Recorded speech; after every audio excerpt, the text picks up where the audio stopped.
Here on September 8th, 1565, 55 years before the Pilgrims set foot on Plymouth Rock, Pedro Menendez de Aviles founded the town of St. Augustine and Nombre de Dios mission. On the same date, Friar Francisco Lopez de Mendez Grajales held the cross and celebrated the first Paris Mass. After Mass, the Spanish settlers and native to missions celebrated a meal of Thanksgiving together.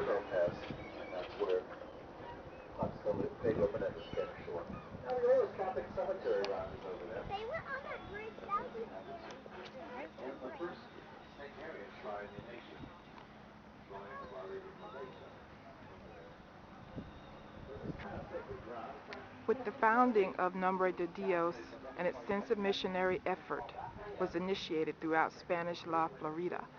200 years before the first Spanish mission in California, Nombre de Dios and over 140 missions stretched from St. Augustine, Florida to the Florida Keys, north to Chesapeake Bay, and west to Pensacola. In the early 1600s, the Spanish settlers established the first shrine to Mary, the Mother of God, in this land under the title Nuestra Senora de la Leche y Bien Parto. The chapel and the beautiful statue are dedicated to motherhood. 140 missions stretched from St. Augustine to the Florida Keys, north to the Chesapeake Bay, and west to Pensacola. That's a lot. And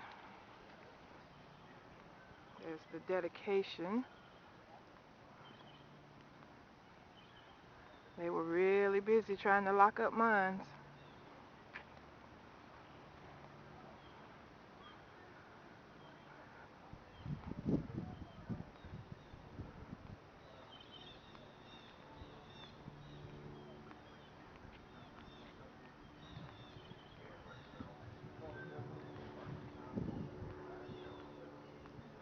It says, your donation will help maintain and beautify America's first shrine and oldest mission. First shrine. It's interesting. It's really beautiful. Of course, this whole area is just beautiful. But I want to get over here really fast so you could just see this complete dedication. This whole place is just absolutely beautiful and peaceful. Appears to be peaceful. There's a cemetery over there. But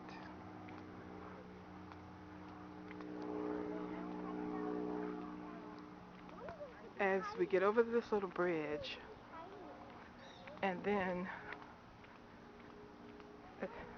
that cross, you can see it from the roadway as well. It's just so, wow, ominous. And then it's just like kaboom.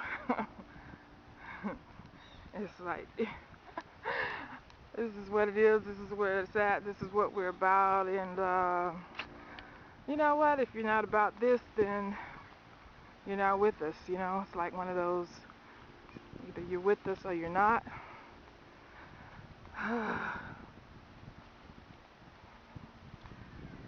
And when you're in, like, and just look at the friar there. Get up here and get some information on this cat.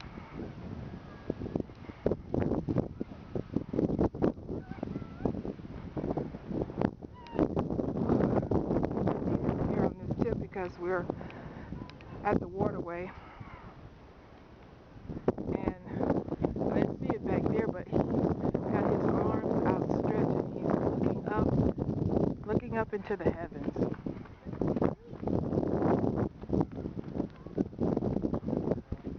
It says,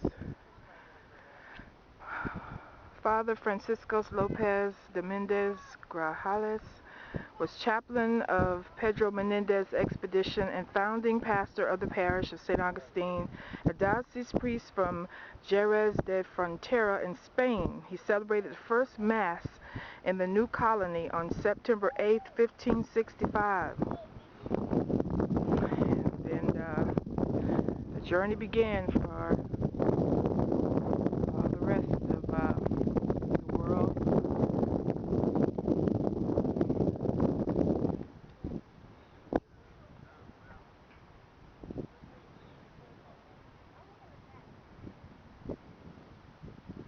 And to be truthful and honest, life was not the worst for people of color under Spanish rule. Actually, it was peaceful and equal in those particular days. It wasn't until the flags passed and British rule took over. That's when our people had to flee to Cuba, and things became really bad.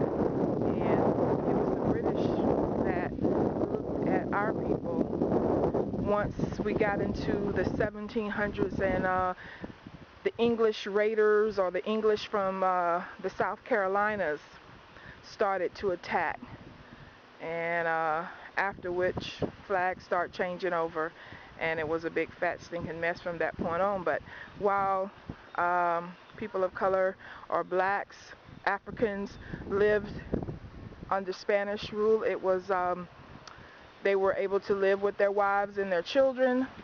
They were paid for their work, and life was okay, but they did have to live as Catholics and take Mass and what have you, which was a lot better than living under the Christianity and then live like a slave and live like an animal and then be separated from your family. So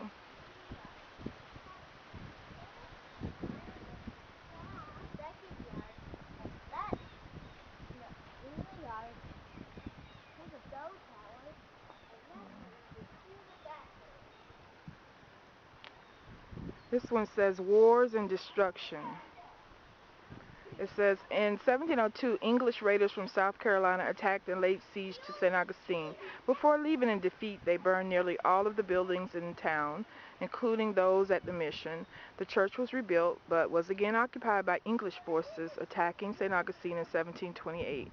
10 years later, the Spanish government decided that the church and convent structures provided potential enemy cover too close to the town, and they blew up the buildings at Nombre de Dios so that they could not be used by English raiders. Many of the stones were used to build a new church closer to the fort, and the old church site gradually became buried, both in ground and in memory.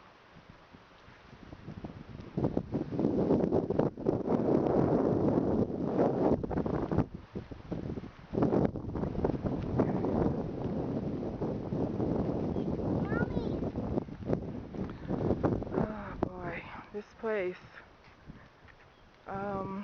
is a shrine, however.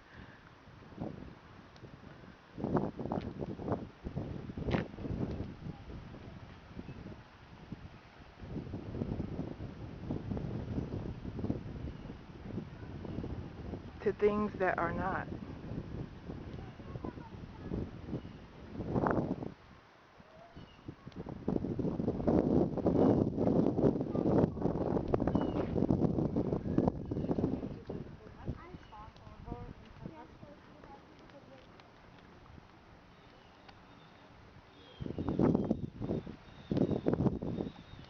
It's beautiful out here, though.